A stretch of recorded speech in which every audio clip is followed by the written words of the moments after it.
श्री स्वामी समर्थ. तारक मंत्र का म्हणावा ते पाहू आज. असं मानलं जातं की तारक मंत्रामध्ये स्वामी समर्थांची दैवी शक्ती आहे. स्वामी समर्थांची दैवी शक्ती ही त्या तारक मंत्रामध्ये आहे. त्यामुळे तारक मंत्राचे पठण जरूर करावे. जो तारक मंत्राचे पठण करतो त्याची सर्व व्याधीमधून मुक्तता होत असते. तारक मंत्राच्या पठणाने आपल्याला मृत्यूचे अजिबात भय वाटत नाही. तसेच आपल्या मृत्यूपासून देखील संरक्षण होते.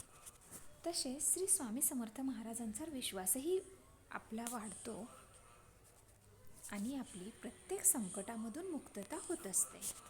श्री स्वामी समर्थ महाराजांची आपल्या कुटुंबावरती छाया राहत असते आणि तारक मंत्राच्या पठणाने आपल्या मनातील जी काही भीती असेल ती हळूहळू कमी व्हायला मदत होते.